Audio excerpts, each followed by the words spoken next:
আজকের এই দোয়া কবুলের গল্পটি আপনাদের আরও সবাইকে দোয়া করার প্রতি উৎসাহ দিবে এবং আগ্রহ বাড়াবে। দোয়া করতে করতে যারা ক্লান্ত হয়ে গিয়েছেন, অনেক অনেক দোয়া করেও দোয়া কবুল হচ্ছে না, আজকের এই দোয়া কবুলের গল্পটি আপনারা মনোযোগ সহকারে কয়েকবার শুনুন। এত সুন্দর একটি দোয়া কবুলের গল্প যা আপনি আগে কখনোই শোনেননি। আজকের এই দোয়া কবুলের গল্পটি শুনলে আপনার আল্লাহ তাআলার প্রতি ভরসা বাড়বে এবং দোয়া করার প্রতি আগ্রহ বাড়বে।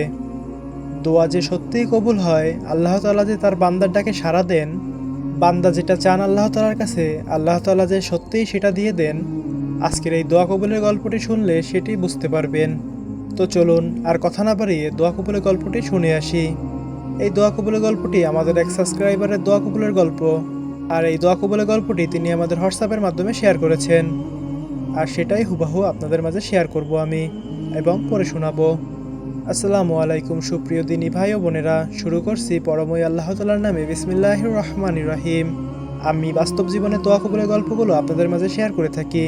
আপনার দোয়া কবুলের গল্প আমাদের সাথে শেয়ার করতে চাইলে আমাদের ডেসক্রিপশন বক্সে দেওয়া পিন কমেন্টে দেওয়া হোয়াটসঅ্যাপ নম্বরে যোগাযোগ করুন। আপনার দোয়া কবুলের গল্প আমাদের চ্যানেলে প্রচার করা হবে। তাহলে চলুন আজকের ভিডিওটি শুরু করা যাক। শুরুতেই তিনি আমাদেরকে সালাম দিয়েছেন, আসসালামু আলাইকুম ভাইয়া। ওয়ালাইকুম আসসালাম রহমতুল্লাহ।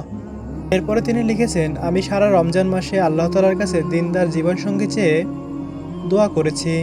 প্রতি নামাজের পরে মোনাজাতে এবং ইফতারের আগে ইফতার সামনে নিয়ে সাহারি খেয়ে তারাবির নামাজ পড়ে এবং তাহাজ্জুদ নামাজের সময় অনেক কান্নাকাটি করেছি আল্লাহর কাছে চেয়েছি। এছাড়াও কয়েকটি আমল করেছি, যেমন ইস্তেগফার, দুরুদ, আরও অনেক দোয়া পড়েছি এবং আল্লাহ তাআলার কাছে দোয়া করেছি। তারপরে আল্লাহ তাআলাকে বলেছি, হে আল্লাহ, রমজান মাসের পরে শাওয়াল মাসে যদি আমার জন্য কল্যাণ থাকে, তাহলে ওই শাওয়াল মাসেই আমার বিয়ের ব্যবস্থা করে দিন। দোয়া করার পরে কেমন জানি মনে হয়েছে আল্লাহ তাআলা আমার দোয়া কবুল করেছেন। তারপরে 4 এপ্রিল 15 শাওয়াল শুক্রবার ফজরের পরে আল্লাহ তাআলাকে বললাম, হে আল্লাহ, এই শুক্রবারের উছিলায় তুমি আমার দোয়াকে কবুল করে নাও, আর আজকে আমাকে একটা সুসংবাদ দাও। সেদিন বিকেলে আসরের নামাজের আগে আমার জন্য একটি ভালো প্রস্তাব আসলো।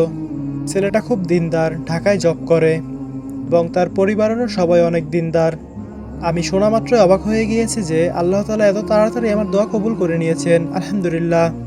ছেলের বাসায় সবাই রাজি এবং আমাদের বাসায়ও সবাই রাজি হয়েছে, আলহামদুলিল্লাহ। সবাই আমাদের জন্য দোয়া করবেন। প্রিয় দিনী ভাই ও বোনেরা, এই দোয়া কবুলের গল্পটি অনেকদিন আগেরই দোয়া কবুলের গল্প, মানে রমজানের পরপরই দোয়া কবুলের গল্প, কিন্তু একটু ব্যস্ততার কারণে শেয়ার করতে লেট হয়ে গেল।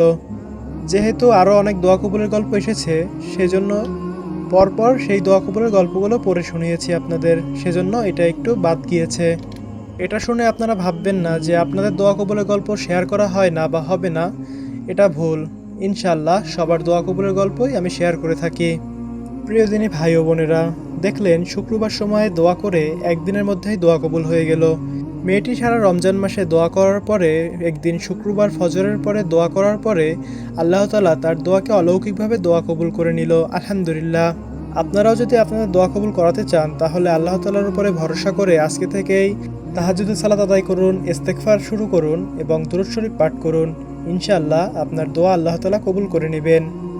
সর্বশেষ একটি কথাই বলি, আল্লাহ তাআলা যেন আমাদের সকলের মনের নেক আশা এবং আমাদের সকলের দোয়া কবুল করে নিন, আমিন। আজকের দোয়া কবুলের গল্পের ভিডিওটা যদি ভালো লেগে থাকে, তাহলে চ্যানেলটা সাবস্ক্রাইব করে সাথে থাকবেন। দেখা হবে পরের কোনো ভিডিওতে, ততক্ষণ সুস্থ থাকবেন, ভালো থাকবেন। আসসালামু আলাইকুম রহমতুল্লাহ।